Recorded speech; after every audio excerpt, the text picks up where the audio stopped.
Peace and welcome to the culture here on the Black Star Network. I'm your host, Farajii. Thank you so much for tuning in and being a part of the conversation. Folks, we got a lot to talk about. First and foremost, let's talk about the crisis of manhood, how a new book by Republican Josh Hawley has gotten the conversation even more inflamed, talking about what he thinks is traditional masculinity. We're going to start the discussion here, but we're going to continue to have more. So we'll talk about that. Also, it was a violent week in America over the Memorial Day weekend. We'll talk about the mental toll of mass shootings. And then later, we're going to check in with Brother Michael Inhotep to talk about the whole conversation around kink, Halle Bailey, and the Little Mermaid and the impact that race has played on that, and so much more. So stay with us. It's all happening on today's edition of The Culture right here on the Black Star Network. Let's go.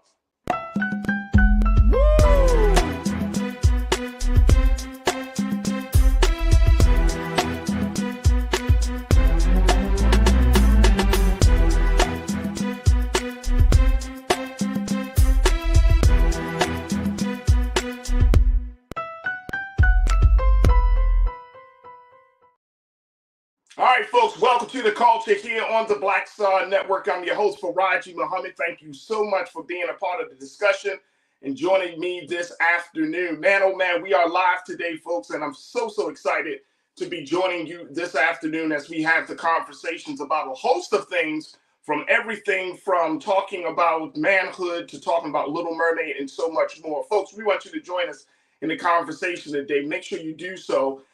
Join us on our YouTube chat as we're streaming live there and so much more. But we would love to get what you have to say about these discussions. First and foremost, let's talk about the issue of manhood, or the crisis of manhood, as Josh Hawley, who is a Republican, who has written a new book called Manhood, and how he talks about, quote unquote, traditional masculinity. This has been a big discussion, especially for the American right, where there has been a huge conversation about redefining what it means to be a man in America. Joining me in this discussion is my brother, Dr. Jason Nichols, who's joining us all the time on Mondays here to discuss this very topic. Doc, good afternoon, brother. How are you today?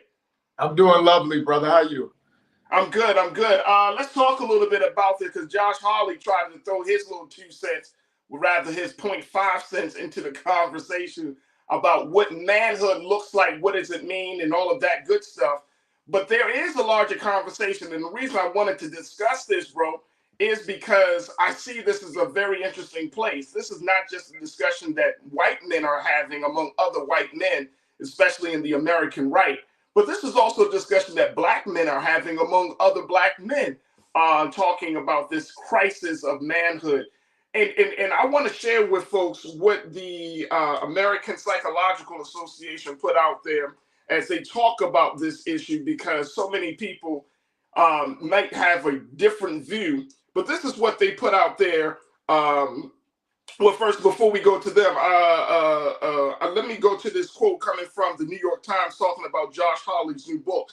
Take a look at this. Here's the first quote, folks. It says that the release of the Missouri Senator Josh Hawley's new book on manhood is the latest peg for a national conversation about men, but the necessity of such a conversation has been apparent for some time. If there's anything that's well established in American social science, it's that men are falling behind women in higher education, suffer disproportionately from drug overdoses, and are far more likely to commit suicide.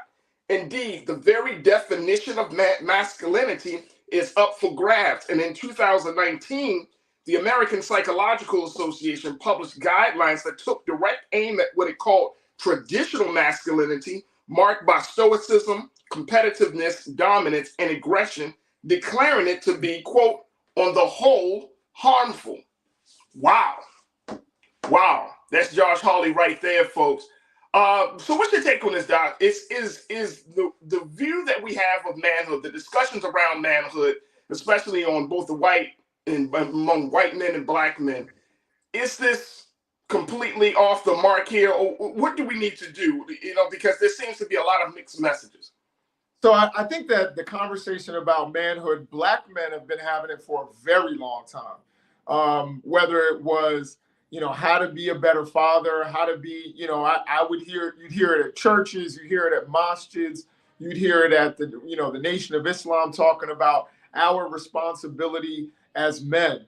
The problem that I have with a lot of where those conversations go is that it often comes down to blaming women for making more money, for being more accomplished in education, complaining about society opening things up to women to compete in the labor force. I think that those are the things that are harmful. And certainly anything that can lead to men being more violent, I think is very dangerous. Now, we have the so-called manosphere. I think that's a really dangerous place for Black men and for non-Black men. This idea that women are supposed to lower their standards to make room for you, and making men feel aggrieved and making men feel victimized. That's actually the opposite of even the stoic masculinity that we came to grow up with. I know men who are stoic. I know men who are, but at the same time as being stoic, they're thoughtful, they're caring, they're kind. They are believing that women deserve all of the opportunities that men have. And that's where I fall. I don't have a problem with certain elements of what people are calling traditional. I think that some of that, particularly if you studied what Stoicism actually is and the ancient philosophy that it came from, Stoicism isn't always a bad thing. But the idea that men can't open up things to women, that men blame women. You have this incel movement on the internet blaming women for any missed opportunities at either romance or at educational opportunities or job opportunities. Yeah. That's where I have a problem with it. Right. And here's the thing that as much as we talk about manhood in this country, Doc, there still seems to be a lot of misinterpretation or things that are up for interpretation. One of the things that it talked about in this op-ed by Mr. David French, I believe it was the simple fact that, that in this conversation about manhood, he pointed out that men shouldn't be trying to look at a situation based on getting respect, but that at the root of manhood, it is purpose. And I thought that was very interesting, that if a man feels like he serves a purpose, whether in his family, in his home, in his community, then he is going to gain the benefits of what he sees as himself as a man. Would you agree with that? I agree with that 100%. I think chasing purpose is, that's the meaning of life. I would say that's good for men, women, non-binary people. You should chase your purpose. The idea, I think a lot of this comes back to exploitative capitalism. I think a lot of men judge themselves based on how much money they make, and where they are in the labor force and things like that. And sometimes it comes down to subjugating women. I think that is incredibly damaging. And that's what a lot of our young men, Black, white, or whatever, kind of fall victim to. I think we need to teach men to chase their purpose. I think we need to teach men to not only work hard, but to also be humble. There's a level of humility that I think is a part of masculinity. I think about my great-grandfather was the kindest, most gentle man, but he was, by anybody's definition, a man's man. Right. So I think that we need to get back to that. If that's what traditional masculinity is, for some, it's believing in a higher power, being humble, being kind, never raising I never heard my great-grandfather raise his voice to his wife, right, to his children, none of that. Right. If that's what masculinity is, then yes, we need to get back to that. But these ideas that are being put out there, that we judge masculinity based on how much money you make, how many muscles you have, who you can beat up, who you're stronger than. I think that's the problematic thing that we need to go after and eradicate as a society. Absolutely. James Spitfire, you checked in for the Culture Crew. James, you said, yeah, Black men crisis, stress from job and in unions. Absolutely. Thank you so much, James, for checking in. Trisha, you said lack of purpose, honor, and integrity a disastrous consequences. Absolutely. When we look at this situation in terms of how do we have these conversations, I mean, Josh Hawley is from he's from the American right group. He's a Donald Trumper. He's on that vibe. But when we're talking about what does that mean for black men, you talked about at the beginning of your remarks, there are a number of conversations that we're having, but it still seems to be this phantom that we're chasing, right? Like, look, I grew up around black men, whether it's in the Nation of Islam or in the community. I saw black men and men that I love, respect, men that show strength, they show compassion, they show gentleness to their children and to their wives. I mean, I grew up around this. I saw that.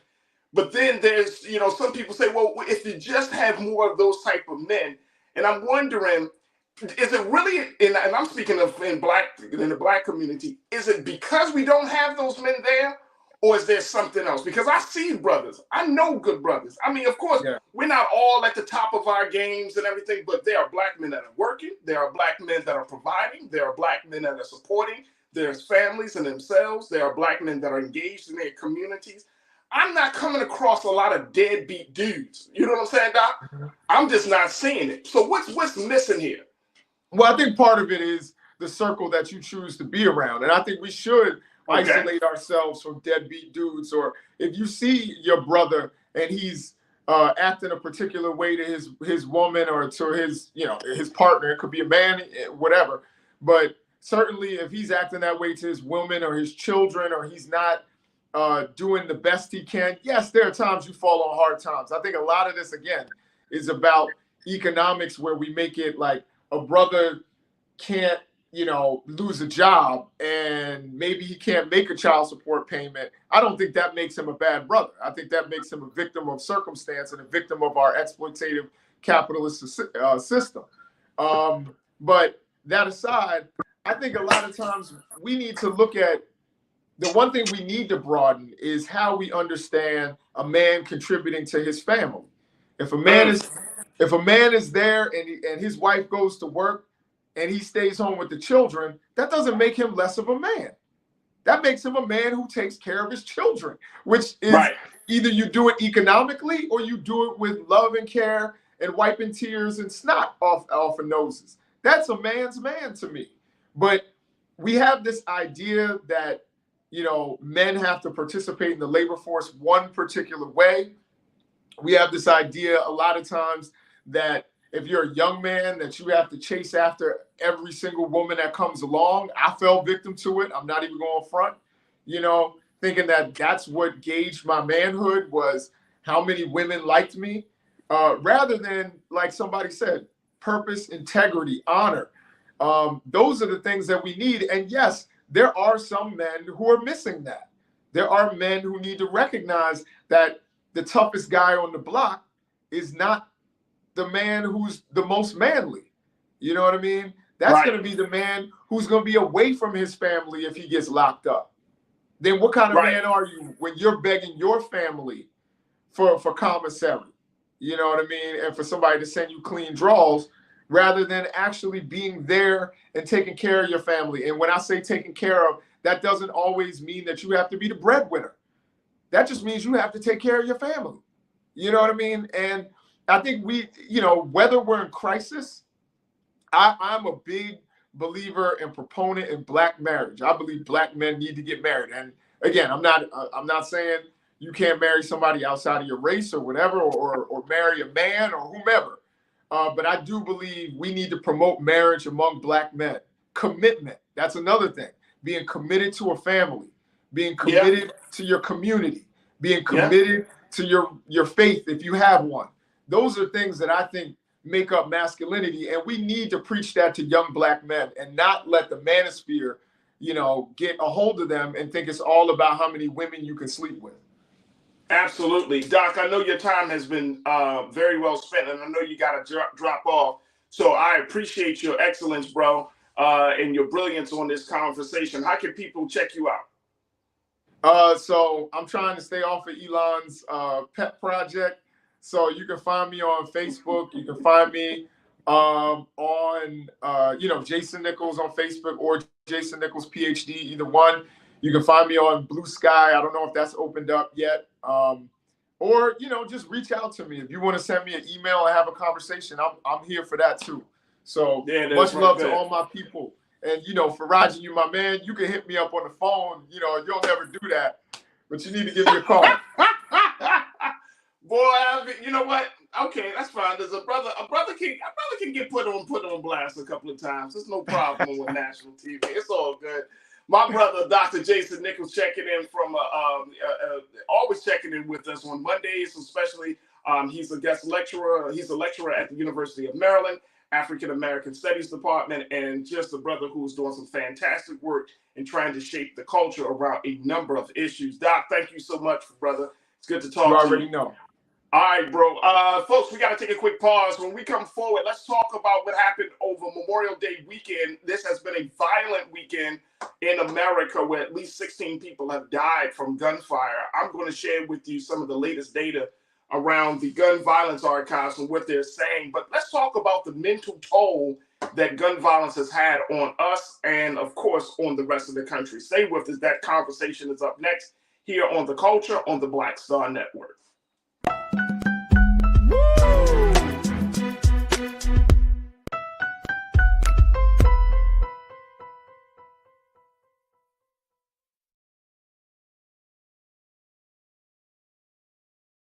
Black Star Network is here. Oh, no punch! I'm real revolutionary right now. Thank you for being the voice of Black America. All momentum we have now, we have to keep this going. The video looks phenomenal. See, this difference between Black Star Network and black-owned media and something like CNN. You can't be black-owned media and be scared. It's time to be smart. Bring your eyeballs home. You dig? When you talk about blackness and what happens in black culture, we're about covering these things that matter to us, speaking to our issues and concerns. This is a genuine people-powered movement. There's a lot of stuff that we're not getting. You get it, and you spread the word. We wish to plead our own cause. Too long have others spoken for us. We cannot tell our own story if we can't pay for it. This is about covering us. Invest in black-owned media. Your dollars matter. We don't have to keep asking them to cover our stuff. So please support us in what we do, folks. We want to hit 2,000 people, $50 this month, raise $100,000. We're behind 100,000, so we want to hit that. Y'all money makes this possible. Check some money orders. Go to P.O. Box 57196, Washington, D.C. 20037-0196. The Cash App is $RM Unfiltered. PayPal is R Martin Unfiltered. Venmo is RM Unfiltered. Zelle is Roland at RolandSMartin.com.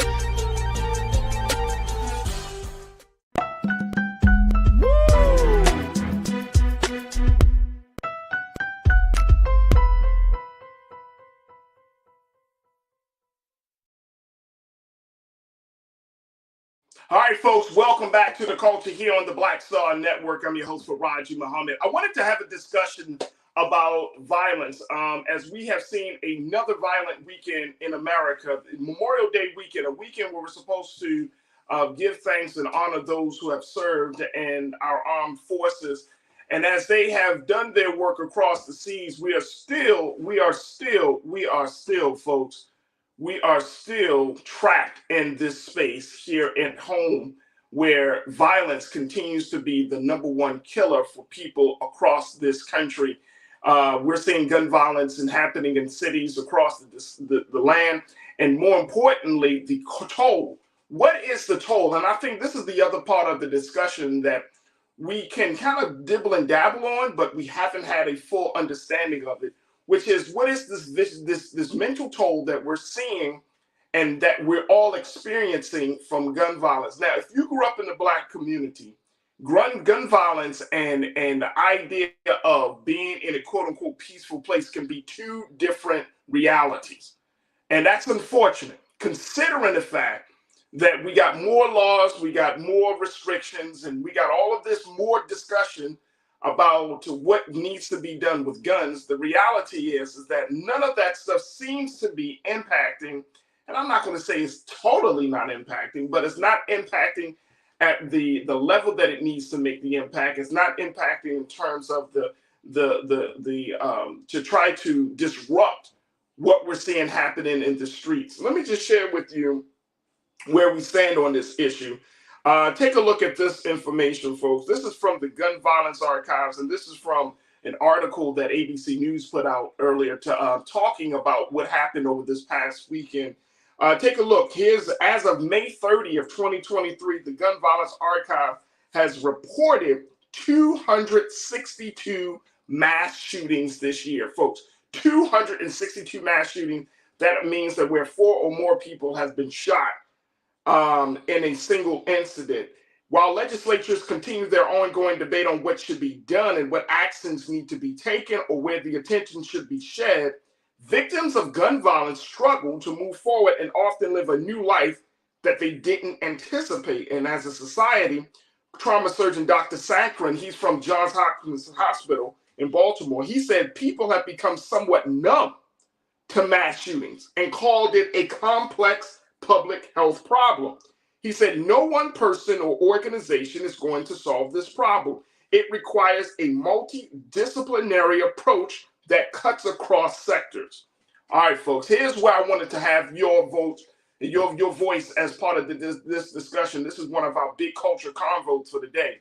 But I want us to look at what is happening in this country. You can see the piece here from ABC News, but I want us to look at what is really happening in this country to the point where we feel like this is the only way to deal with situations. But more importantly, it's not just about where we feel like this is the only way.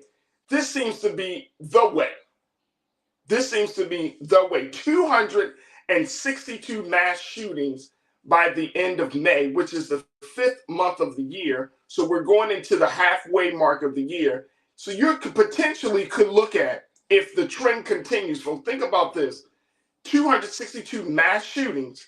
If you continue on this trend, we could be looking at well over 500 mass shootings in the United States of America by the end of the year.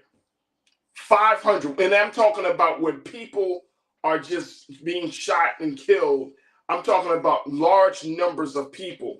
So I want to get your take on this, especially about what Dr. Sakrin, the trauma surgeon, said, talking about people feeling numb to mass shootings. Here's that, and this is part of the mental toll. Do you feel like people are becoming numb to mass shootings? So are we becoming numb to gun violence in this country? I want you to join me in the discussion. Post your comments in our YouTube chat as we're streaming live right there. And of course, we're streaming live on blackstarnetwork.com and of course on Amazon News. But I want to get your take on this, crew. Do you feel numb? And I know it's hard to admit that you could possibly feel numb because this is people's lives. This is a public health problem. This is a humanity problem. This is a gun problem. It's all of those things mixed together. But do you still feel numb? Do you feel like you've just been listening? You hear the talk about violence. You hear the talk about gun restriction and gun and trying to figure out what to do with this problem. But do you still feel numb? You can see the faces of the victims. You can hear the stories from the mothers of Black boys that have suffered from gun violence. But do you still feel numb? Jump in the conversation. I would love to hear what you have to say. All right, let me go to the crew on this. Crew, y'all been checking in, and I appreciate y'all. Let's go to Pauline. Pauline, thank you so much for checking in. You said, truth, they always want to cut the SNAP programs. These people are disgusting. Talking about those who are getting food. And I get that. I definitely understand that. So is that what you're saying, Pauline, when you're talking about poverty? The fact that people are not having the resources that they need, so therefore they subject themselves to being in violent situations or making violent decisions. Very, very possible there is a link between poverty and violence. But the things that we're seeing in a lot of these cases, like I was reading about some stuff that was happening across this country over the weekend. Let me just pull this up. This stuff is not about money. This is about literally two people having an argument and one person saying, you know what, I can't get my point across to this person, therefore I'm going to make a point and start shooting at people. This is the place that we're at. This is a telltale sign. I don't know about y'all, but at least for me, I don't get into a lot of altercations and arguments with people. You got that. You got that. Road rage incidents gets violent nowadays. People are not in their right frame of mind, folks. And this has created a huge mental burden on us and on our everyday lives. That something as simple as bumping into somebody as you're walking down the street could possibly lead to violence. Something as simple as cutting getting in front of somebody. You may not even be cutting them off. You might have used the signal. They had enough space. But guess what? Leads to violence. Something as simple as getting a parking spot. I've seen people. There was this case in Baltimore not too long ago. A man was upset with a whole family for getting a parking space, and he winds up shooting 3 to 4 people in just one single incident because of a parking space. This is not about access to guns. This is not just about the laws. This is about the people, the mental state of people, folks. The mental state. That's what I want us to talk about. Lana, checking in. My sister Lana, good to hear from you. You said the violence is making us dehumanized. And as a gun store owner, I do not support bans on guns. I support background checks. That ban is only for our community. Lana, let me find out you're a gun store owner. I did not know. I hear that. Okay. But you don't support the bans, but you do support the ideas of background checks. Okay.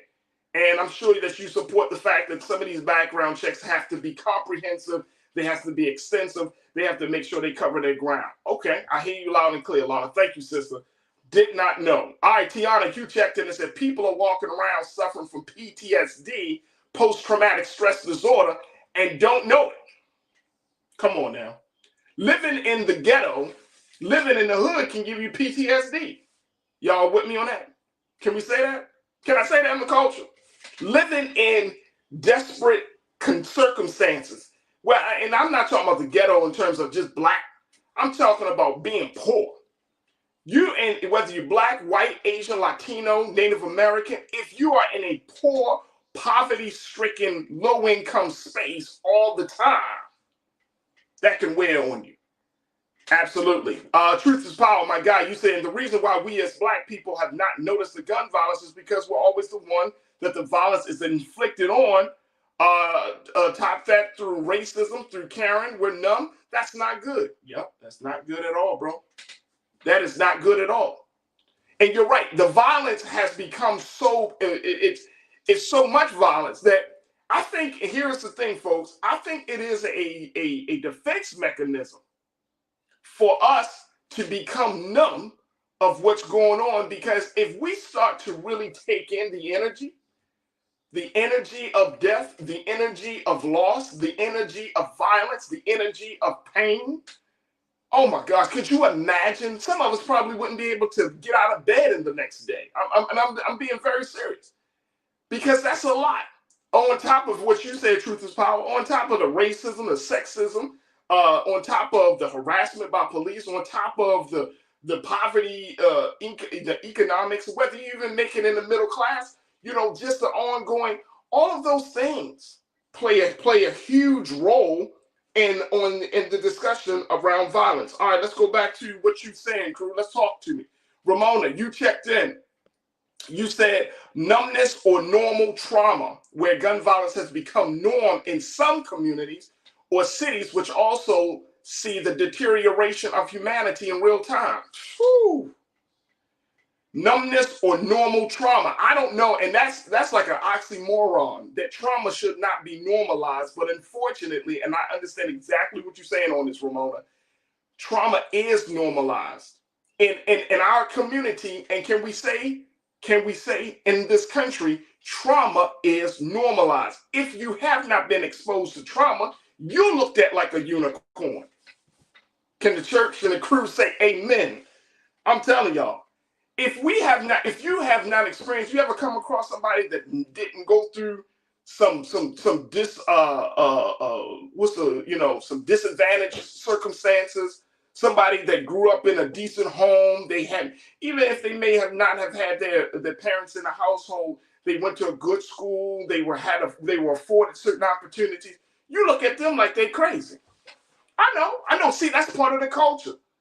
That's part of the culture. The part of the culture, we look down upon those who did not experience some of the most life-altering, life-changing circumstances. We look down upon them. We even make fun of them.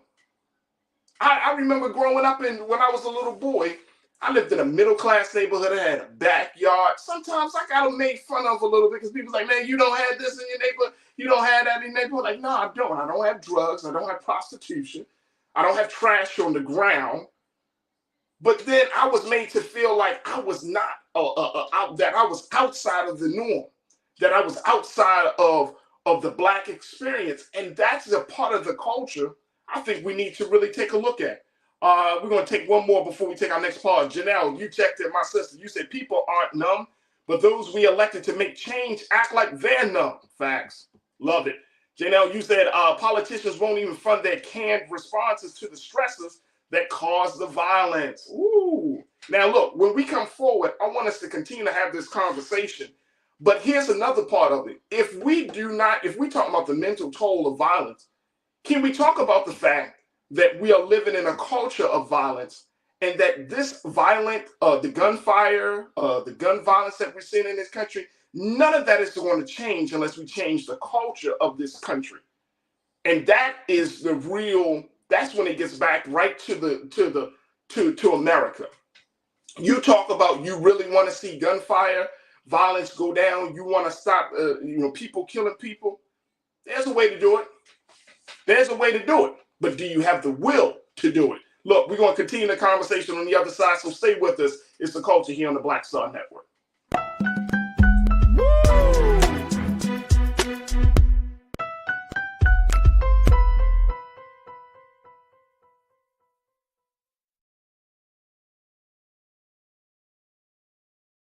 Folks, Black Star Network is here. I'm real revolutionary right now. Support this man, Black Media. He makes sure that our stories are told. Thank you for being the voice of Black America, Roland. Stay black. I love y'all. All momentum we have now, we have to keep this going. The video looks phenomenal. See, there's a difference between Black Star Network and Black-owned media and something like CNN. You can't be Black-owned media and be scared. It's time to be smart. Bring your eyeballs home. You dig? Pull up a chair. Take your seat. The Black Tape. With me, Dr. Greg Carr, here on the Black Star Network. Every week, we'll take a deeper dive into the world we're living in. Join the conversation only on the Black Star Network. Hi, I'm Dr. Jackie Hood Martin, and I have a question for you. Ever feel as if your life is teetering and the weight and pressure of the world is consistently on your shoulders? Well, let me tell you, living a balanced life isn't easy. Join me each Tuesday on Black Star Network for a Balanced Life with Dr. Jackie. We're all impacted by the culture, whether we know it or not. From politics to music and entertainment, it's a huge part of our lives, and we're going to talk about it every day right here on The Culture with me, Farajii Muhammad, only on the Black Star Network.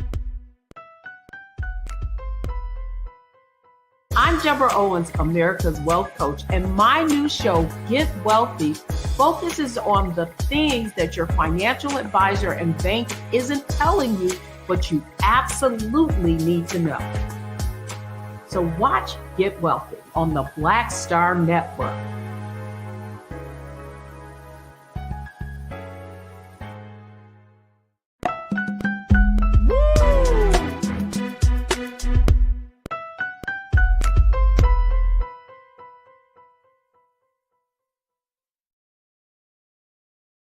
All right, folks, welcome back to The Culture here on the Black Star Network. I've been talking with you about this violent weekend we have experienced over the weekend, Memorial Day weekend, where we saw a number of people getting shot and unfortunately have lost their life over the weekend. At least 16 people have been killed over the weekend across this country. But there have been a number, and I'm talking about dozens, folks, and crew. One of you, let me see who talked about this yesterday. Oh, my sister Corinna Corinna, you checked in and talked about the Hollywood Beach shooting that just happened yesterday, over the weekend, and talking about how there were a number of people there. And unfortunately, I think that and Corinna checked me on this, I think the death toll of that shooting, unfortunately, was up to 9 people. Or there were at least 9 people shot. We're going to get more information about that. But we're seeing this across the country. In Baltimore, they had a shooting, my hometown. I was reading in other parts of the city. I think in Chicago, there was a major shooting that happened over the weekend. I saw some crazy numbers that at least 47 people were shot and killed, were shot at. They were injured from shootings. I mean, the numbers are getting crazy. And here's the thing, in terms of my understanding and my relationship with gun violence. If you're from Baltimore, if you lived in Baltimore, if you're still in Baltimore, unfortunately, the talk of gun violence is so prevalent in every single conversation. Every single conversation. And I will have to say, folks, it plays on you. When every time you open up the newspaper, you turn on the news, the constant talk, homicides, gun violence, death, who got shot today. This is the talk among black folks with other black folks. This is the talk with black folks and white people. This is the talk with constituent to political leadership. The talk is constantly who got shot, or what we're going to do about the gun violence, who's going to stop the killing. Now, there are things that are happening in cities across this country that are trying to disrupt this constant chatter. But look, let me just keep it real, folks, and I want to get your take on this, crew. So post your comments in our YouTube chat. But let's keep it real. I feel like we're like a mouse running a race and going nowhere. Here's why. You can't talk about gun violence. You can't talk about stopping the violence. You can't talk about America being a peaceful country if the culture itself is violent. The culture of leadership, violent. One of my favorite shows that just ended, y'all know the show I'm talking about. It came on HBO, ended on Sunday night, called Succession.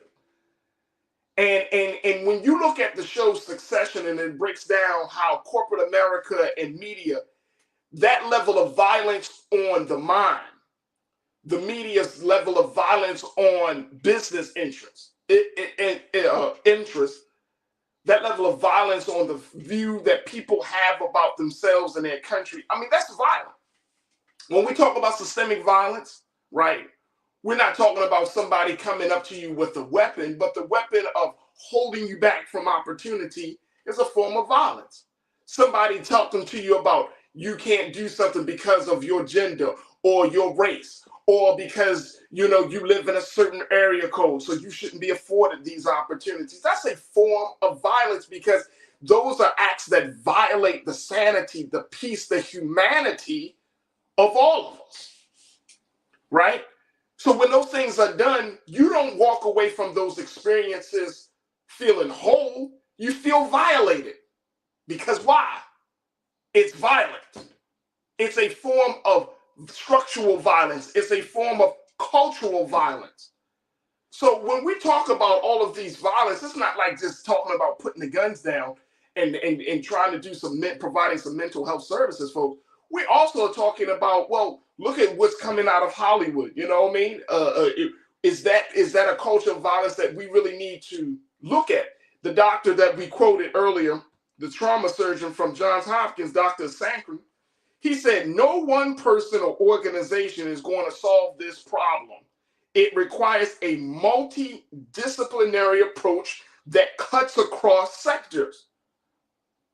So we can't say, let's stop the gun violence and then not put the National Rifle Association, the NRA, or not put some sort of accountability on the gun makers, right? We can't say, well, we want to stop the violence, but then when we look at the policies coming from Washington or from state capitals or from city halls, it's not a form of violation of somebody. We can't say let's stop the violence if the multidisciplinary approach that Dr. Sankaran is proposing does not include the films, the content, the media that we consume, whether it's coming from Hollywood, whether it's coming from YouTube, whether it's coming from World Star. We love to eat violence. We love to go to sleep to violence. Right? I mean, let's keep it right. So when the doc said multidisciplinary approach, to me, that sounded like there needs to be an all hands on deck approach to understanding that these things, as much you can put guns away, but does that stop a person from being violent or having violent tendencies? All right, let's go back to you, crew. I want to talk to you. Let's go. Let's go. People are checking in. I love it. I love it. I love it. Davey, you checked in and said America won't solve its gun problem at home unless they deal with military and police budgets, form of violence. Instead of buying guns, we need to spend money on the citizens. Martin Luther King told us this, and folks just don't get it. Davey, I'm with you 1,000%. That's a violent act. You put more money in, and I'm not saying that they shouldn't be supported, but there has to be a balance. There has to be a balance. Lana said, bingo, come on, Farajii, the fires emojis. I'm just talking the truth. I mean, let's keep it real. Let's keep it real. That's how deep the situation goes, because it's not just like, oh, we're going to stop guns from getting into certain people's hands. I mean, that works. That's cool. But at the end of the day, we still, I'm talking about those of us who know better, who've been exposed to certain truths, those of us who want to be better human beings, we still got violent tendencies. We still think about, I wish the mother would. Come on. Truth is power. You said I use reading my Bible and going to church as an outlet. I go to self-defense and martial arts as an outlet. I read books for an outlet. I'm aware, but I'm not numb. Facts. Love it. Love it. Official Sanika, and to Truth is Power point, that might be where another part of this process is how do you teach people to channel their violent tendencies or their anger in a more productive way? How do you do that? That's one of the big conversations. Official Sanika, you checked in and said something radical and transformative have to happen. Right. Radical and transformative. Bold. It can't be tepid. It can't be timid. It can't be slow. It can't be, it's coming. It has to be something radical and transformative. And there are models out there, folks. There are community-based models. There are local and state models. There are national models. There have been some things established in this country, because I want us to walk away from this conversation at least having a better view or feeling hopeful. There are models out there. I remember reading at one point that former gang leaders in Los Angeles, here in the city of Los Angeles, decided to turn their lives around. They did their time in prison. They came out and decided to work with current gang members and help them to provide opportunities and resources and to broker peace between gangs, right?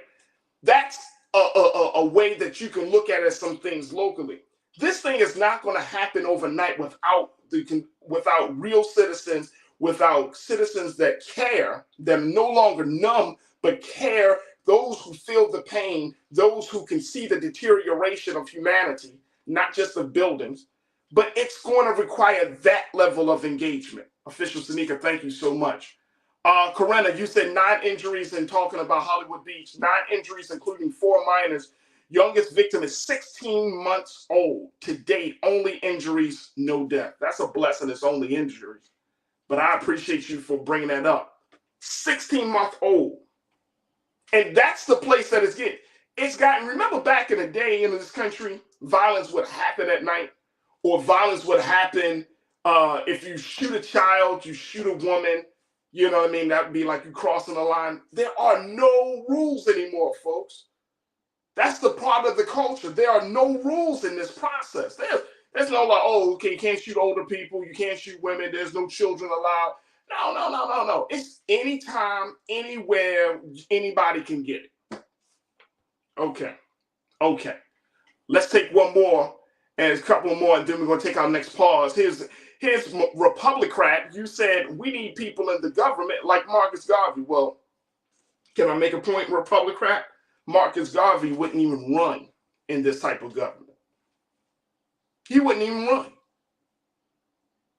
He wouldn't want to be affiliated or put himself in a system like this. He would tell the people, come out of the system.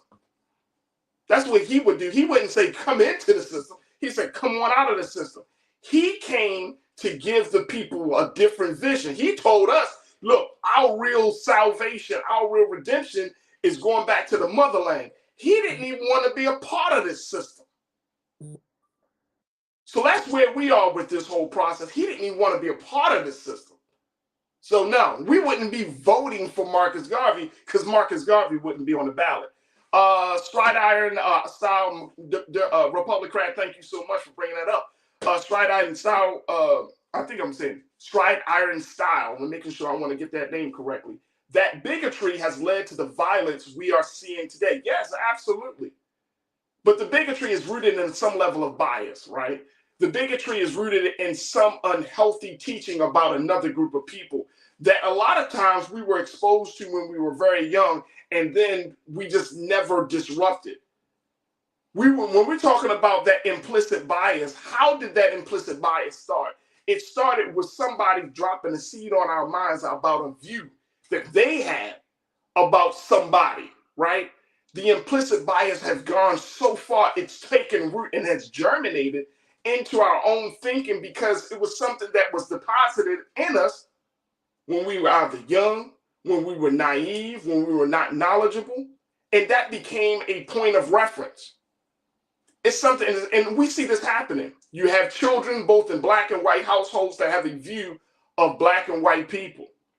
But where did they get that view? Their first view came from the parents. That was the root of their politics, right? And then as you grow up, you start to get all these different experiences, and then you think to yourself, like, wait a minute, what my parents say is not congruent or consistent with what I'm seeing in reality. And then that's where the challenge starts to come. That's when the friction starts to come. That's when the hard family discussions at the dinner table about the world starts to happen, because you're seeing one thing, your parents has told you another thing about the world, and you're like, that doesn't fit.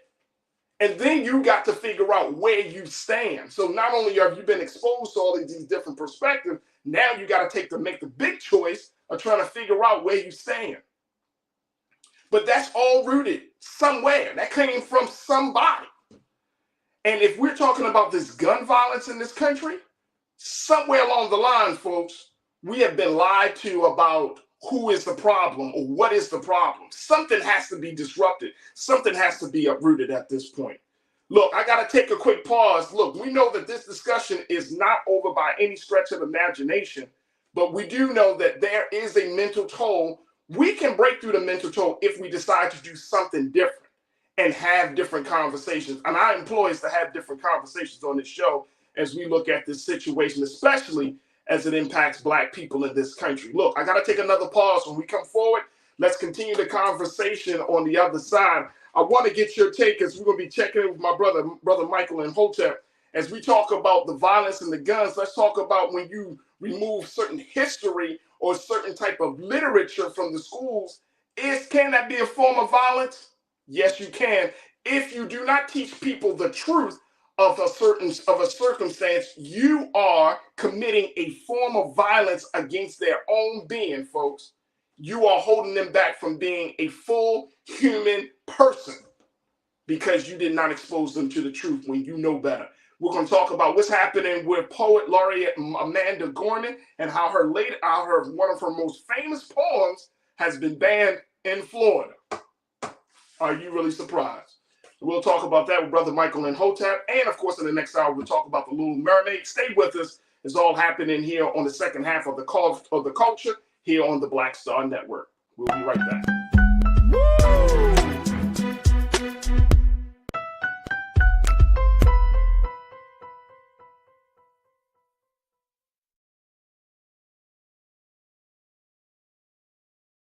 Black Star Network is here. Oh, no punch! I'm real revolutionary right now. Thank you for being the voice of Black America. All momentum we have now, we have to keep this going. The video looks phenomenal. See, this difference between Black Star Network and Black-owned media and something like CNN. You can't be Black-owned media and be scared. It's time to be smart. Bring your eyeballs home. You dig? We talk. I'm Farajii Muhammad, live from LA.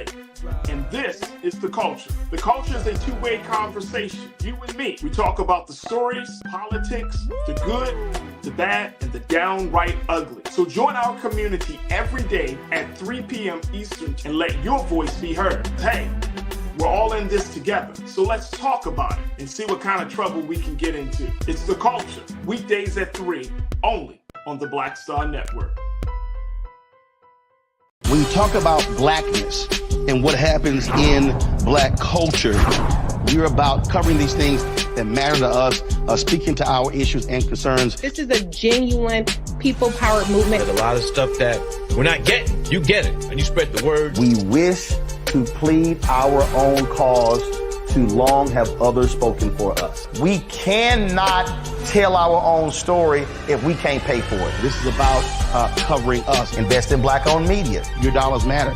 We don't have to keep asking them to cover our stuff. So please support us in what we do, folks. We want to hit 2,000 people, $50 this month, raise $100,000. We're behind 100,000, so we want to hit that. Y'all money makes this possible. Checks and money orders go to P.O. Box 57196, Washington, D.C. 20037-0196. The Cash App is $RM Unfiltered. PayPal is R Martin Unfiltered. Venmo is RM Unfiltered. Zelle is Roland at RolandSMartin.com.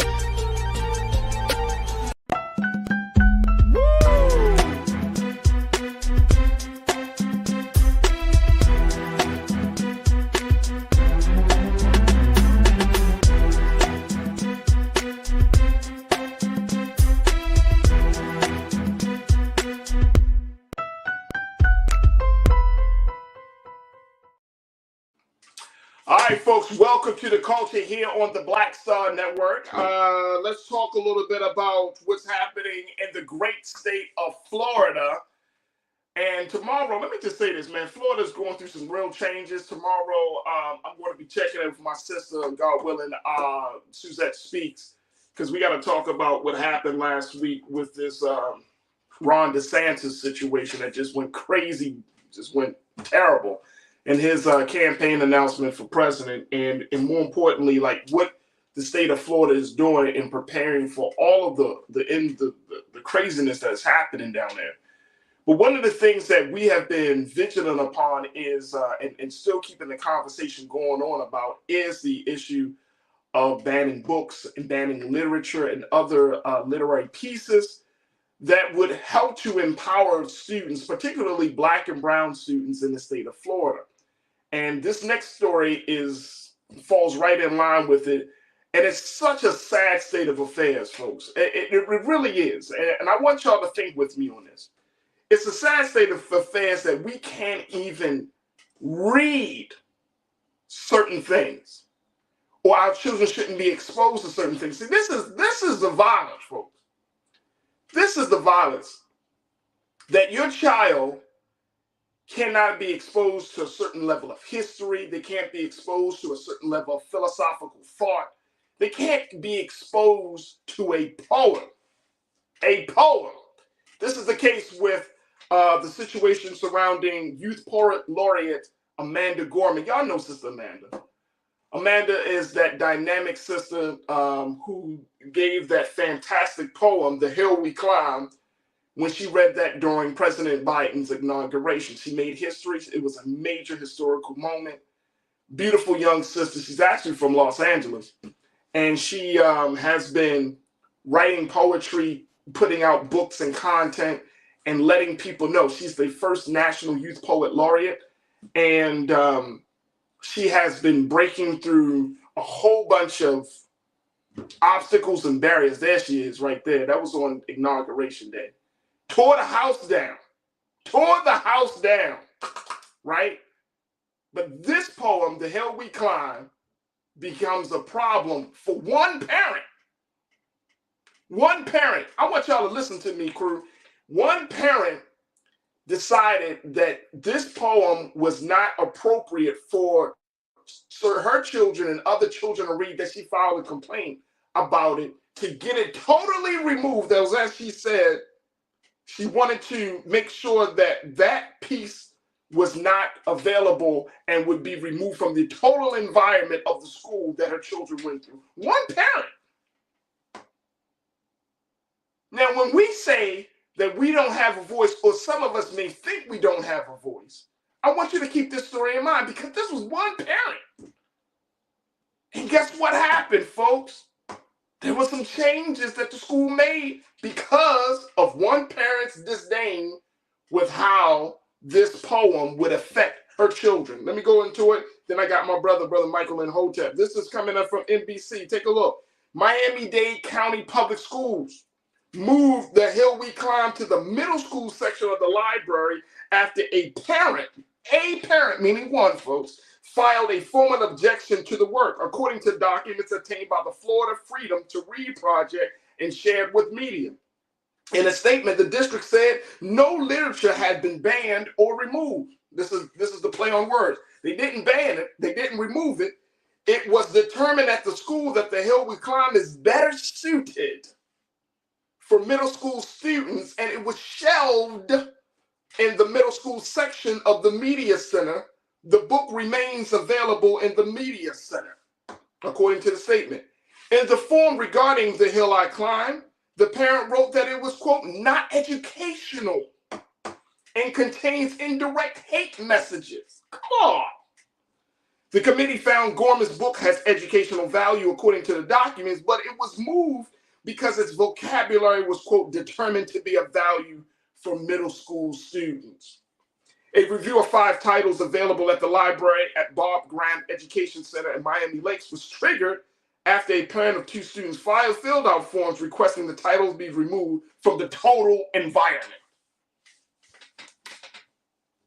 One parent said that it wasn't educational. This is violence, folks. This is the slippery slope that we are in this country right now. Because some of these parents don't know a damn thing about history. They don't know nothing about literature. They don't know, they haven't read any books. But they say, oh, we heard a message and it seems like it contains indirect hate messages. Now you can't even say certain things in a poem. Let me bring my brother Michael and Hotep in from the African History Network. And Brother Michael, it's good to see you again. Brother, hey, I'm still stuck on this. I'm still stuck on the fact that this got to the middle school section. Now, some people will say, well, that's not being banned or removed. It's not being banned or removed, but it's put into a section that you kind of already got the impression that you shouldn't be reading those books. Right. It was a political move, right? Right. Well, it's the whole book banning measure is a political move, and this whole book banning measure has come out of this whole fake critical race theory attack coming from the right wing that actually emanated out of anti-COVID-19 restrictions, especially taking place in school, having to wear masks, having a social distance, school shutdowns, things of this nature. And what the right wing has done, what a lot of these right-wing parent organizations have done, is they've galvanized the anger that a lot of parents had when it came to COVID restrictions. And now they're using these anti-critical, now they're using the critical race theory fake attack to galvanize support, galvanize people together. And then that next step is banning books. And 50% or more of the books that are being banned are books by non-white authors, books dealing with the civil rights movement, slavery, LGBTQ issues, things of this nature. In this specific incident here in Florida, the parent's name is Daily Salinas, Salinas. And it's one parent, and she could be Hispanic. It's one parent, but when you read the reporting from AtlantaBlackStar.com, they go further than the article from NBC News. AtlantaBlackStar.com says the parent has admitted that she never read the poem or never heard the poem by Amanda Gorman. Okay. And she, page 2 of the article, she also admitted that she hasn't even read the poem by Gorman that she wanted to be banned from her children's school, and blamed English not being her first language for her protest. I think you may hear some more coming from this, okay?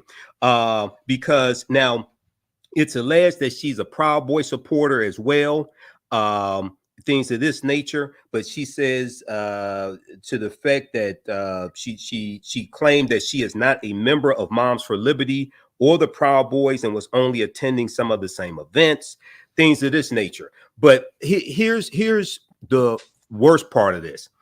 It was Governor Ron DeSantis, who actually signed the legislation, whatever it was, to ban the book. Ron DeSantis agreed with this. And what Ron DeSantis is doing is inflicting cruelty among African Americans, inflicting cruelty among migrants coming to this country, inflicting cruelty among people who side with Disney or things like this. He's using this to launch his 2024 presidential campaign and to try to out-Trump Trump. This is what. Let me stop you right there. That's a good point. Let me stop you right there because we got to take a double pause. But when we come forward, I want you to continue your train of thought, Brother Michael, on this, because this is the other part of the conversation. This is the slippery slope. That if you got one parent, if you got one group that's dictating the agenda, especially someone who hasn't even read, who's not a literate person, but they're dictating the agenda. See, that requires us to have a certain type of approach to this matter, because we're seeing this day in and day out. If a person, for her to even say she never read the poem, but you want it to be banned, come on, folks. And look at what the Miami-Dade County schools, I don't know who's dumber. Is it the woman or is it the school system that say, I think we should make some. Look, we got to take a quick pause, crew. I want to hear what you got to say as we chat with Big Brother Michael and Hotep from the African History Network. And I want to hear from you. Join us in the conversation. Post your thoughts on YouTube as we're streaming live there, as well as on Black Star Network and, of course, on Amazon News. So stay with us. More conversation about this here on the other side, right here on The Culture on the Black Star Network.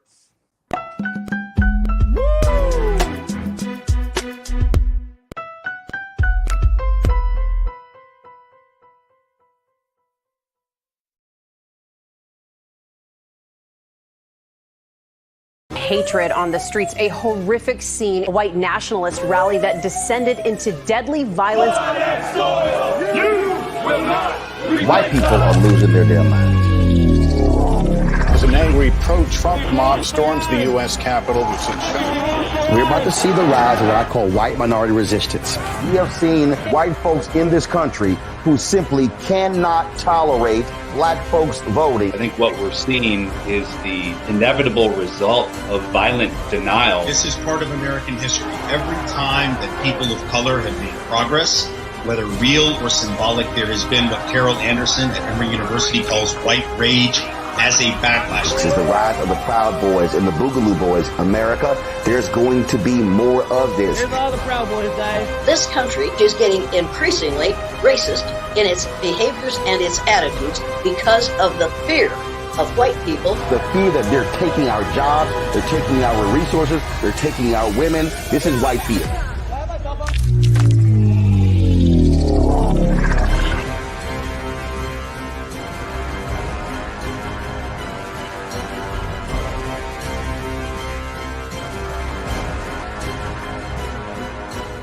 Black Star Network is here. Oh, no punch! I'm real revolutionary right now. Thank you for being the voice of Black America. All momentum we have now, we have to keep this going. The video looks phenomenal. See, there's a difference between Black Star Network and black-owned media and something like CNN. You can't be black own media and be scared. It's time to be smart. Bring your eyeballs home. You dig?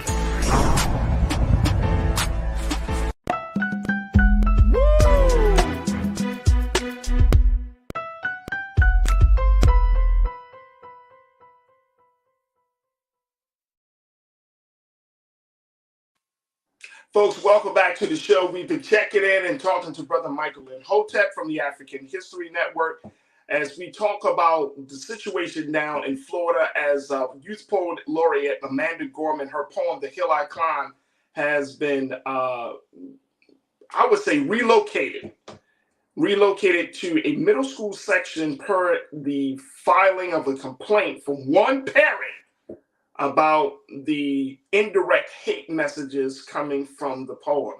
And this is happening within the Miami-Dade school system. And folks, it is another example of what we're looking at, what we're facing in this country. I'm going to bring my brother Michael back into the frame on this.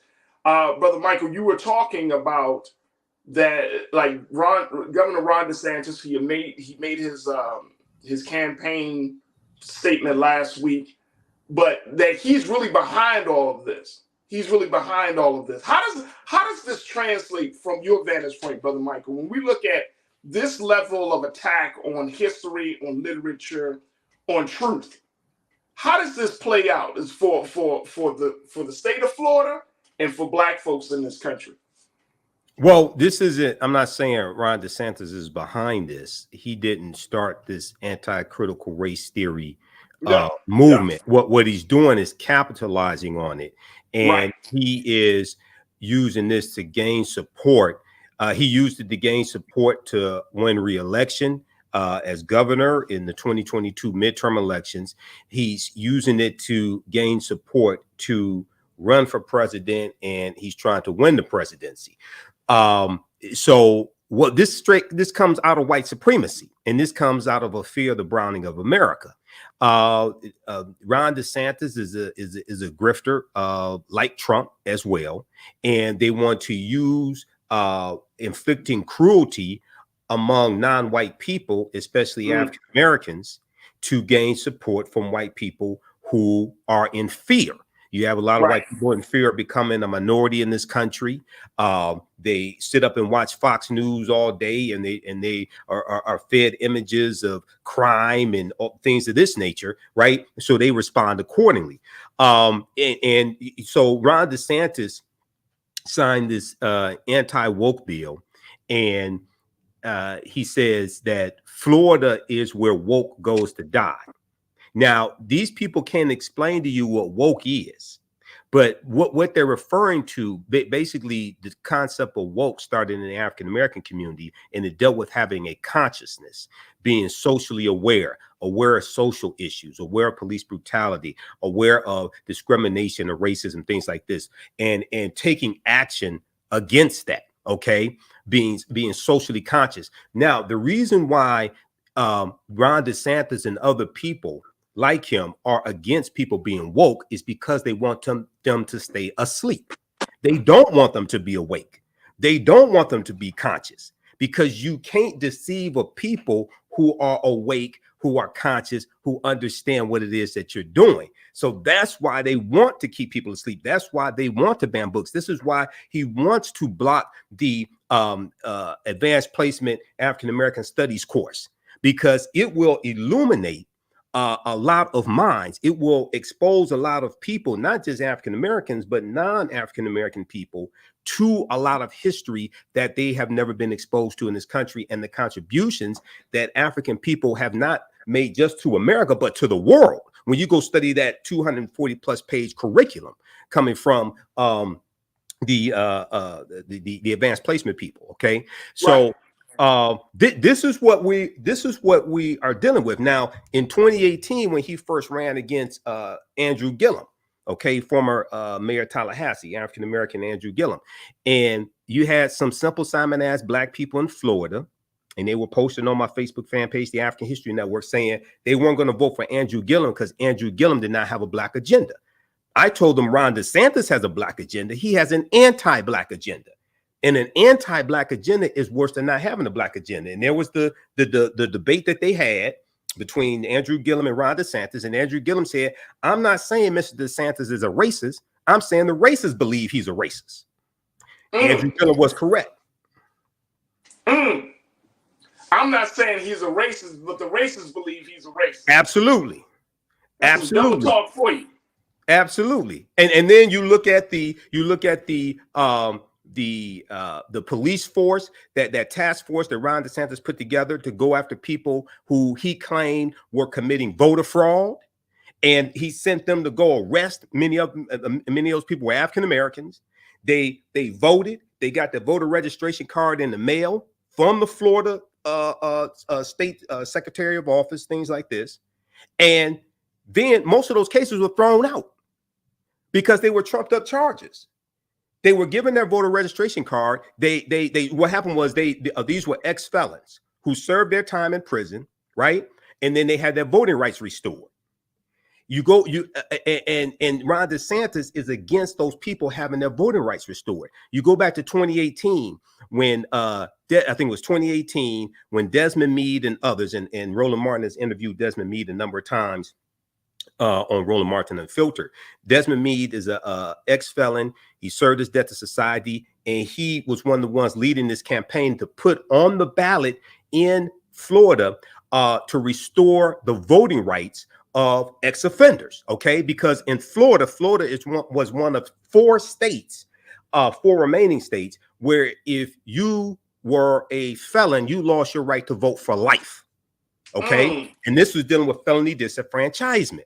All right, well, it got something like 66% of the vote. It got overwhelming support from white people and African Americans. So then the Republican-dominated Florida state legislature then passed an addendum to that stated that you had to pay all your fees and restitution and things like this before you can have your voting rights restored. That's not what the bill stated originally, because they want to keep ex-felons, especially African Americans, from voting, okay? Because they know we will vote these Republicans out of office. So this deals with understanding power. This is more than just a vote. We have to understand that politics is the legal distribution of scarce wealth, power, and resources, and the writing of laws, statutes, ordinances, amendments, and treaties, their adoption, interpretation, and enforcement. You don't vote for exercise. You stop telling African Americans to exercise the right to vote. You vote for power. And these Republicans understood that if you gave these ex-offenders, many of them African Americans, the ability to vote again, they will vote these Republicans out of office and clean house. Okay. Let me stop you right there. Okay. Let's stop you right there. We got to take another pause. When we come forward, let's continue the conversation, Brother Michael, about this. Yeah. Because there's another element of this conversation I think that needs to be said. Because just like the gun violence issue that we're seeing in this country, you can't talk about book banning. You can't talk about history in a singular, isolated situation. Mm-hmm. There is a culture in this country where we do not, and I'm going to say this, we do not appreciate, we do not see the value of history, whether it's the history of this country or the history of the people in this country. We do not appreciate history. Because why? History will force us to confront ourselves. And I need to talk to you about that, brother. Folks, we got to take another quick pause. When we come forward, I want to have that conversation, of course, with Brother Michael and, of course, with you. Join us in the discussion as we're streaming on YouTube right now. And stay tuned. You're tuned into The Culture here on the Black Star Network.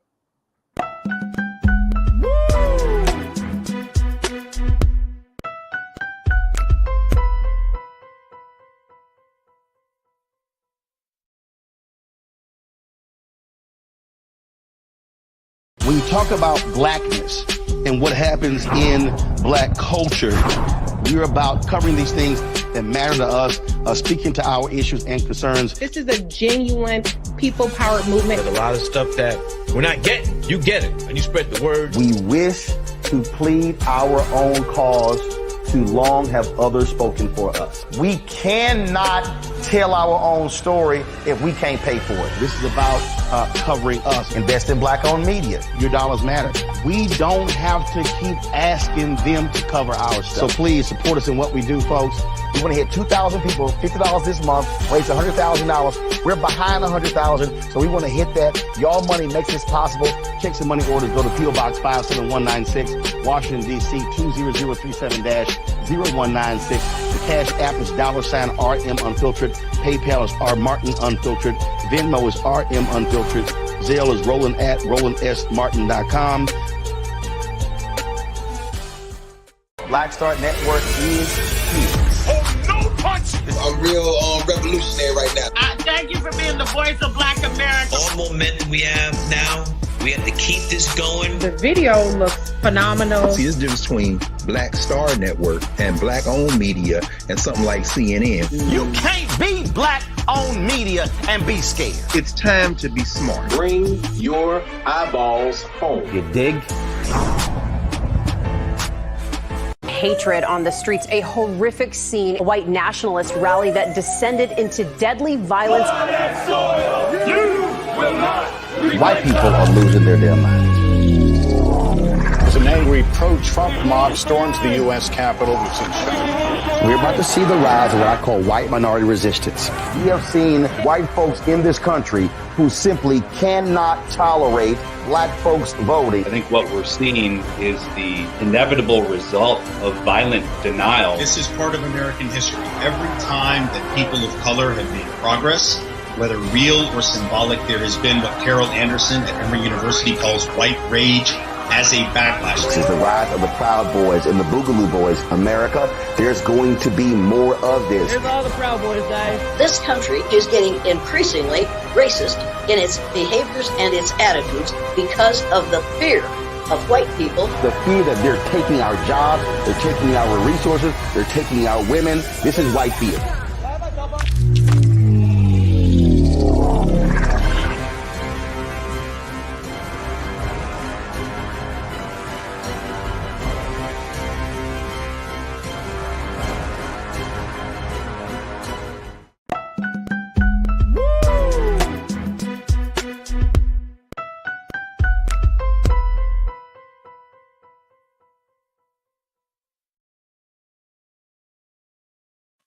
All right, folks, welcome back to the show. We have been talking about the situation down in Florida with National Youth Poet Laureate Amanda Gorman had one of her poems, The Hill I Climbed, to be banned or at least relocated, according to the direction of the Miami-Dade County Public School System, at the request of a parent who did not read the poem but felt like the poem may have contained some indirect hate messages because it simply was given and written and spoken by a young black woman. Yeah, the parent is not too smart. The parent has gone on record to say she's never even read the poem, The Hill I Climbed. Nor is she concerned about reading it, but she has made it her point to try to get it removed from the quote-unquote total environment of the school. Now we're looking at the implications of this. And folks, I want to get to your take on this piece as we check in with Brother Michael Imhotep of the African History Network podcast show. The fact that we're in this country, Brother Michael, you are a historian, you're a researcher. We don't appreciate history in this country. We act like we do. We bring history out of our asses during certain holidays, but we don't use history as the measurement of our activity. We don't use history as the standard of our actions. We don't use history to empower us and to help us to prevent any pitfalls that we make going forward. Like, right. We don't use history. We just we bring it up out our asses. We say, oh, this day on this time, we blah, blah, blah. But we don't use history as a way for us to move this country forward. And that's why I see this case and these other incidents of people pushing back on black history, any type of acknowledgement of any other group of people's history in this country. The reason why this country is not making the type of progress is because we don't want to confront what has already happened. We hate the past.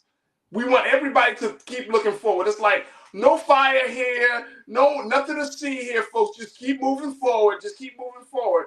But the fire of us not knowing our history is raging right behind us, and it's moving fast, Brother Michael. Well, Americans are very ignorant of history, regardless of race.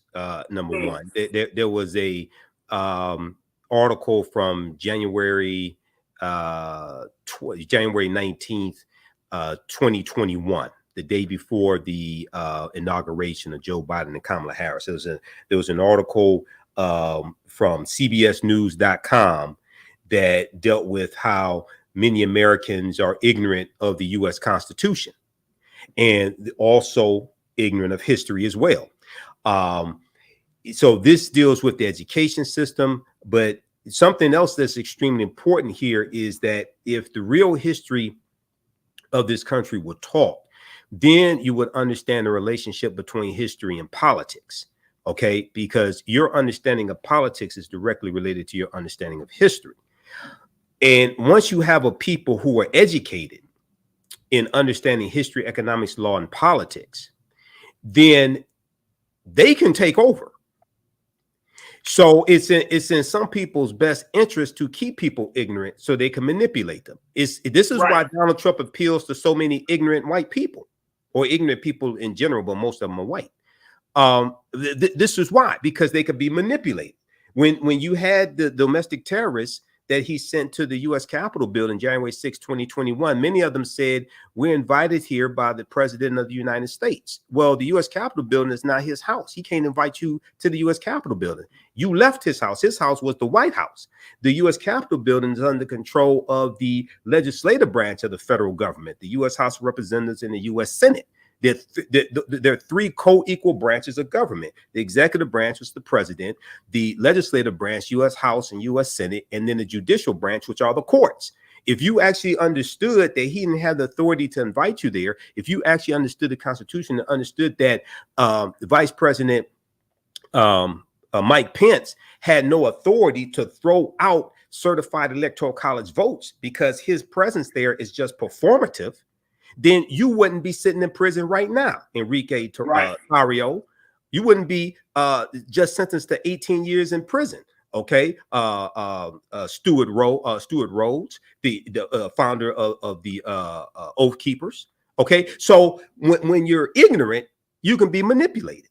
And so it's in the best interest of some people to keep people ignorant. We have to have enough sense to understand that the people's history and culture, people use their history and culture to so they can learn and benefit from the past and the lessons from the past, as well as the successes and the failures of the past to meet the needs of the community today. Okay, we learn from those successes and mistakes to address the conditions today and for the future. In our history and culture gives us our foundation. It gives us our values, our interests, and our principles. This influences our economic empowerment and political empowerment. This impacts our self-esteem, our self-development, and self-worth. So once we realize this, then we can understand why there's such an effort to keep this history from being taught. Okay. And the history of African Americans has to be taught in every school across the country, not just in schools where we are, because the way you treat a people is largely based upon what you've been taught about a people. What you've been taught about a people is based upon what you've read, heard, and seen about a people. So when we try to get our issues addressed, when we try to get structural inequities addressed and reparations, things like this, if you are dealing with people who are ignorant of your history, who have to vote to pass these bills, then you have a very hard road to hoe. You have a very hard hill to climb. And this is largely what we're dealing with in many of the, especially in the U.S. House of Representatives, where the crazies are. Okay, you're dealing with people who largely don't even understand our history, and a lot of them don't even care about it. I'm talking about the Republicans. Okay, so this is why this is so important. Absolutely. Absolutely. Let me get a couple of our crude thoughts and ends on this conversation, Brother Michael. Then we're going to take another pause. But Pam G, you checked in and said, Norma Hamilton, we need to stop talking about going back to Africa as our default narrative. As Amanda Gorman said in her poem, we will not be turned around or interrupted by intimidations. Absolutely. Absolutely. Republican, you checked in. Thank you so much, Pam. Republican, you checked in and said it's going to be some of the future politicians who's going to use history and Black history to move this country forward. It's not going to be perfect, but a little better than how things are now. I get it. I totally get it. But trust and believe. And my sister Corinna checked in and said, Farajii, I think you need to define what you mean, define the we in this context of this conversation. I'm going to say the we is American people, the American citizen, Black, white, Asian, Latinos. There are certainly a small number of us, I think it's small, and I could be wrong, but there are certainly a number of us who do appreciate history, who look back to it, who try to glean from it and to get guidance from it. But you're talking about the vast number of American people. When you start talking about history, hell, people don't even know how many people are in Congress, or who's the governor of your state. You know what I'm saying? Like, let alone talking about. They're two U.S. senators and members of the U.S. House of Representatives. Actually, the article from CBS News that I referenced earlier, it deals with this, and it has a segment in there from CBS Morning Show where a reporter goes out on the street and just asks people basic questions. Come on, bro. How many members are there in the U.S. House of Representatives? You know, name the 3 branches of the federal government. Okay, there was a study from a few years ago that showed that almost 2/3 of Americans could not name the 3 branches of the federal government. 20% cannot name 1 branch of the federal government, things of this nature. So, and then when we deal with trying to understand the history of slavery, most Americans are ignorant of the history of slavery. This is why we have to, when it comes to Juneteenth being a federal holiday, we have to be very careful. We have to correct the history of Juneteenth and protect the history of Juneteenth. 1, protect it from being pimped by white corporations. 2, correct the history, because it was not the last day of slavery. It was not the day that all the 250,000 African slaves in Texas got the news that they were free. It took Major General Gordon Granger and his 2,000 Union troops, most of them African Americans, almost a year to go through the state of Texas, which is a huge state, to go through the state of Texas and physically take back control and to deliver General Order Number 3. That all did not happen on one day. June 19th is the date that was agreed to celebrate what happened. But that did not all happen on June 19th. That's a great point. And then you had some white slave owners who kept their slaves, kept those Africans enslaved for another year, who either kept the information from them or by force just kept them enslaved to get another year's worth of work out of them. So that's not the last day of slavery in this country. That's a great point. Look, we got to take a quick pause. When we come forward, I want to switch gears a little bit because, Brother Michael, I want to get your take on this phenomenon called Little Mermaid. I'm going to share with you some of the things you shared with me. I'm going to share with folks what the New York Times columnist Wesley Scott put out there that got people angry that this brother for writing what he wrote. And, of course, get your take on it as well, Cruz. So stay with us. A conversation about the Little Mermaid is up next here on The Culture on the Black Star Network.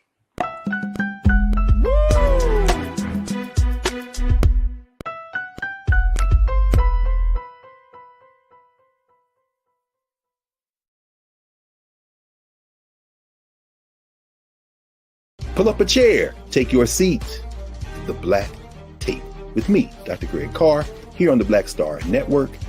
Every week, we'll take a deeper dive into the world we're living in. Join the conversation only on the Black Star Network. Black Star Network is here. Oh, no punch! I'm real revolutionary right now. Thank you for being the voice of Black America. All momentum we have now, we have to keep this going. The video looks phenomenal. See, there's a difference between Black Star Network and Black-owned media and something like CNN. You can't be Black-owned media and be scared. It's time to be smart. Bring your eyeballs home. You dig?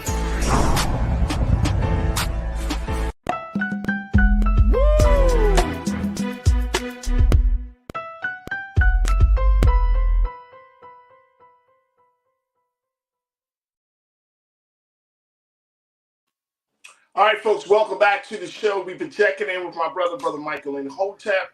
And as we talk about what's happening with Amanda Gorman and her poem, and she has put it out there that she's going to make sure that she is also a part of the group of folks that are fighting back against this level of banning or relocating or removal of certain things.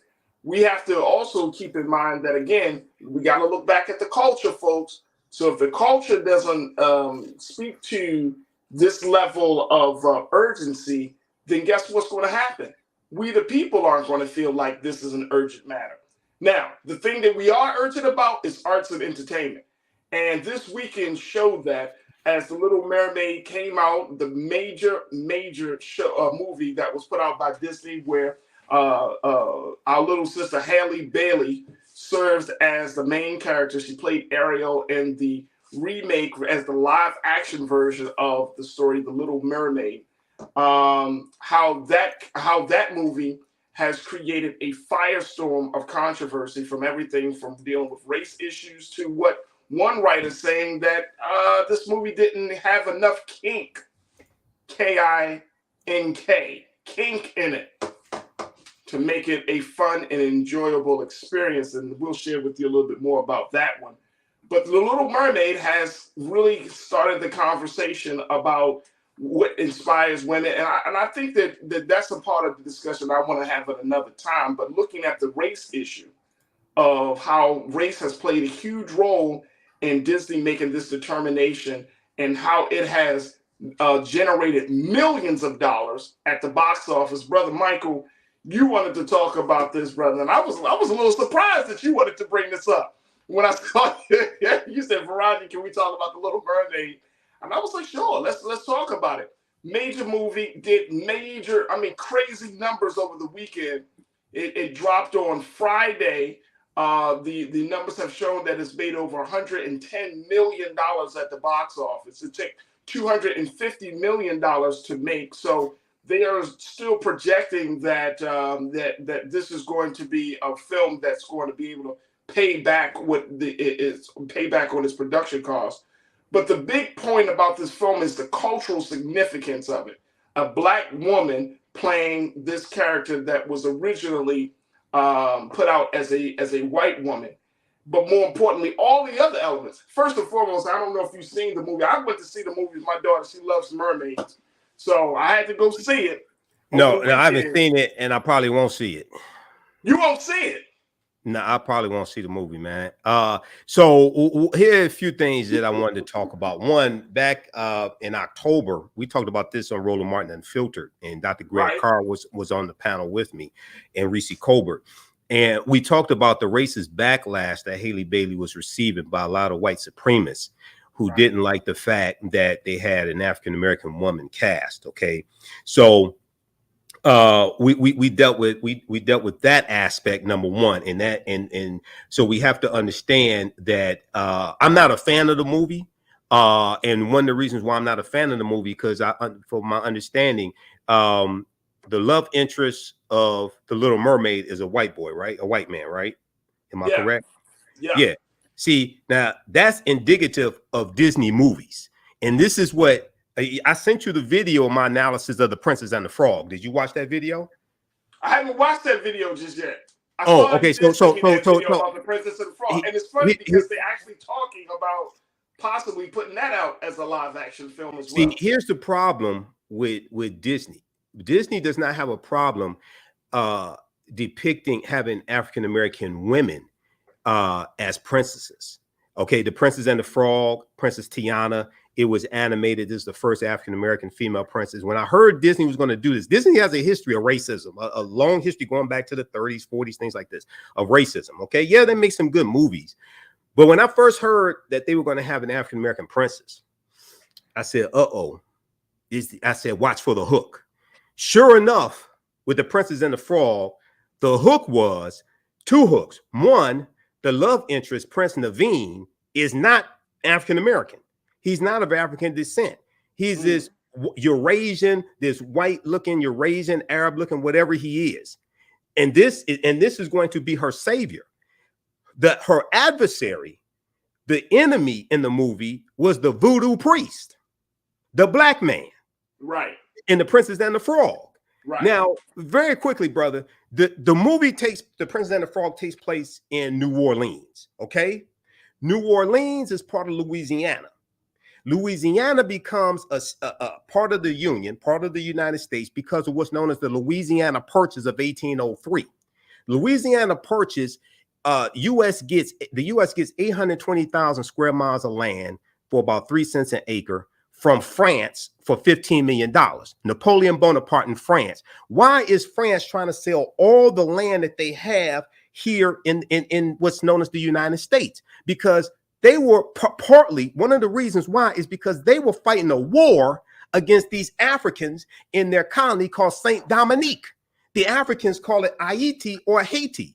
And the French were getting their asses kicked by these Haitians. And they were almost going bankrupt. So they had to raise money. Now, when you study the Haitian Revolution, which starts in 1791, one of the things that these Africans did to defeat not just the French, but also the Spanish and the British, who were allies of the French, they reclaimed their African spirituality. They cast aside their white God, as one of my teachers, Professor Kabahai Watakamene, says in the documentary 1804. They reclaimed African spirituality. What was the African spirituality they reclaimed? Vodou. What do white people call Vodou? Voodoo. Oh, so you mean in the movie The Princess and the Frog that takes place in New Orleans, you mean the adversary, the black man, was made evil and he's a voodoo priest, which attacks African spirituality and demonizes the very thing that the Haitians used to overthrow their white oppressors? Is this what you're saying that's in the movie? Okay. Well, see that, and see, look, I gotta stop you right there, bro, Mike. Just for the time, I want to make sure we get our next pause in. But that's part of the controversy that people have, and I'm pushing back on this a little bit. And you tell me, folks, as we take our next pause. Do we really expect Disney to be historically accurate? I'm not talking about historically accurate, and I'm not saying they should. No, I'm not saying historically accurate. I'm wondering. No. You made this point at the beginning of your remarks here. Disney is not just a movie making company. Disney is a cultural phenomenon. They shape the culture on how we see each other and how we see the world. You're missing my point. I'm not talking about historical accuracy because these are fictitious movies. Disney does not have a problem showing a black female princess. They have a problem showing a black man as a prince or a king because they have a problem showing a black man in power, controlling natural resources, ruling over a nation. This is why they would show a black princess ending up with a white man or something that looks like a white man. This is programming. I hear you. I hear you. Look, we got to take another pause. When we come forward, more conversation. I want to hear from you, crew. I know some of you have gone back into your childhood. Corinna, I see you. You went back to 5-year-old Corinna because of The Little Mermaid. And get your take on the movie that is shaping the culture, Little Mermaid. Folks, join us in the conversation and stay with us. It's The Culture here on the Black Star Network.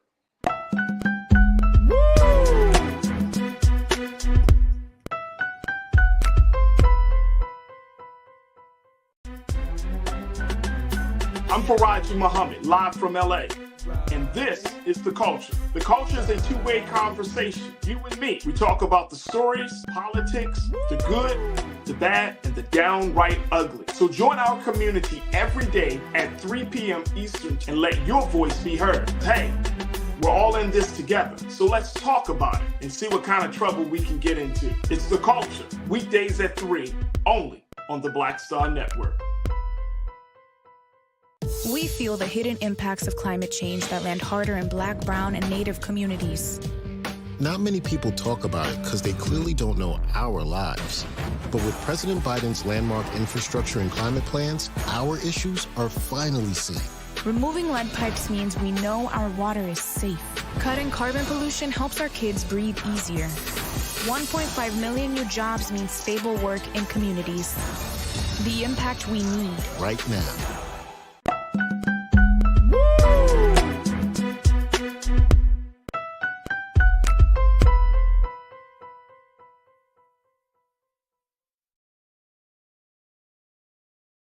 All right, folks, welcome back to the show. We got a few moments left, and I'm chatting it up with my brother Michael Imhotep from the African History Network, and you can check him out at AfricanHistoryNetwork.com.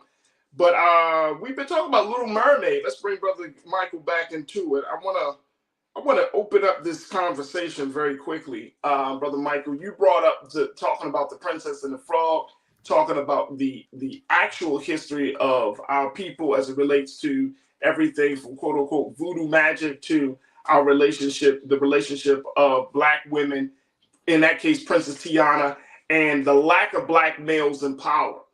Right. Which I think is a valid in this movie here. The Princess, we'll see the same thing in The Little Mermaid. This is not an attack on Halle Bailey. I want people to understand this. This is understanding white supremacy and racism and Disney that doesn't want to show a African prince, a Black prince, African American prince, things like this, but they will show an African American princess, or they will show the Little Mermaid, but she ends up with a white man. See, she don't end up with an African American man. That's problematic right there, especially when we take our daughters. And it's crazy because the prince mother in the movie is a Black Caribbean woman. Yeah. But obviously they don't have a problem depicting the women like that. They got a problem depicting the man, because then it's difficult to be what you don't see. So if little Black boys see images of a Black character like that ruling nations, controlling natural resources, controlling economies, then they think, oh, I can do that also. Oh, I can. All right, so here's my take on that. Here's my take on it, and maybe I can hold this off. I want to hold this. I'm gonna speak. Let me speak to the man. You can bring me back for another conversation. Yeah. I'm telling you, you can bring me back. Man. I gotta bring you back. All right, look. Here's the thing, though. Here's the thing, and I got a couple of minutes left, but my thinking is, this idea of Black boys being able to see themselves. This is 2023, y'all. 2023. You mean to tell me that Black boys aren't inspired in 2023? I ain't saying they weren't inspired. No, I'm not saying you. That's what you said. No. I'm just using that point that you're saying that Black boys can see that Black men have the ability to rule on all of those things. We're talking about Disney movies. What Disney movie has a Black male lead like that? No, you're right. That's what I'm saying. So how is it you got two Disney movies? How's it you got two Disney movies with Black female leads like this, and they both end up with non-Black men? Then when we go look, and when Brandy plays Cinderella, okay, right, the prince was Latino. This is not against Latinos. It's like, wait a second. Disney has a problem with African American men. Disney has a problem with race. I think we can kind of go on record to say that. But the thing is that a problem that we should have as a people and as a culture? Is that our problem? Well, no, we need to understand it because we don't see Black men in positions of power in the Disney film. Does that take away the innate power of who we are? No. We need to understand that we're attacked, and one of the main ways that we're attacked is through media. So when you I get that part. So when you keep showing these images, and then the main Black female character ends up with a white man or a non-African American man, that's a problem there. And this is fair. Here's the thing though, bro, Michael. Here's the thing. You and I, and I'm saying specifically you and I, those of us who are at our age range, we didn't see Black people in none of these cartoons. I agree. We didn't see it growing up. I didn't see it. I grew up in the 80s. I grew up in the 90s. I didn't see it. Right. But guess what? It's crazy. It's really interesting that as much as I didn't see Black folks in the cartoons that I watched, I still came into an understanding of Black consciousness, right? Understanding of Black thought. And it's interesting. That was not shaped because of the cartoons. And I know it's become my personal background. I get that part. But I'm saying even brothers that may not have taken the same path or grew up in the same faith that I grew up in, they did not come. You know what? The big cultural influence was hip hop. It wasn't Disney. It wasn't what we seen on TV. It was what happened to hip hop. Hip hop was co-opted by corporations that put out negative corporate controlled hip hop. Absolutely. Right. I remember I was watching it when it happened. Right. We all seen it. We all seen it. Look, everybody hasn't seen it. Yeah, everybody don't I gotta remember. bring you on, man. I gotta bring you back. Yeah. I gotta bring you back. All right, real quick, Brother Michael, how can people touch base with you, get all the information? Visit my website, theafricanhistorynetwork.com, theafricanhistorynetwork.com. Sunday, June 4th. We have another class, Black Resistance Movements from the Haitian Revolution, U.S. Civil War, Civil Rights Movement, the Black Power Movement, 1800 to 1968. Visit my website, theafricanhistorynetwork.com, Sunday, 2 p.m. to 4 p.m. Eastern Standard Time. You can register there. We're updating the website. And then on Sunday, June 10th, I will be doing a free lecture, Saturday, June 10th, a free lecture, 2 p.m. Eastern Standard Time, dealing with the evidence that the ancient Egyptians were Black Africans. Evidence that the ancient Egyptians were Black Africans. This is at our online school, but visit our website, register there. That's Saturday, June 10th. You can register for my other classes also, and email me through the website. If you want me to do a presentation for your group or organization for Juneteenth, the information that I have on Juneteenth will blow you away. Yeah. Okay? Absolutely. All right. Absolutely. So, yeah, I got to bring you back. I'll bring network.com. you back, Brother Michael. We're going to talk more about this. Tomorrow, I'm going to have a conversation with my sister talking about, do we overemphasize representation? Do we overemphasize being inspired? That's one of the conversations I do want to have tomorrow. Folks, Brother Michael and Hotep, my brother, definitely check him out on his website and listen to his show. He's rocking in Detroit on Sunday nights as well. So, Brother Michael, thank you so much for being with us on the call. Farajii, thanks for having me. Absolutely. All right, folks, that's going to do it for us. So much news, so many different things and nuances to this conversation. We're going to continue to have these discussions, but at least you got a little taste of where we start in the discussion. All right, folks, make sure you do your due diligence. So make sure you follow us on our platforms for Black Star Network. Go to our website today at blackstarnetwork.com. Download the app for free. Make sure that you do your due diligence to support us financially and continue to get this momentum around this digital movement, this digital space that we have created. Continue to let your family and friends know that we need to be supported, because every dime, every tweet, every share, every download matters for us. So make sure y'all check us out at blackstarnetwork.com, and also follow us on social media. And of course, follow me on social media. I'm looking for all of my Facebook friends to follow me on my IG. So follow me at The Real Farajii on IG. And of course, follow me at Farajii Muhammad on Facebook and Twitter at Farajii. All right, that's going to do it for us. As always, never be afraid to challenge what's wrong. Stand for what's right while being yourself in the process. God willing, we will talk tomorrow for another exciting set of conversations right here on The Culture, right here on the Black Star Network. Talk to you soon. Peace.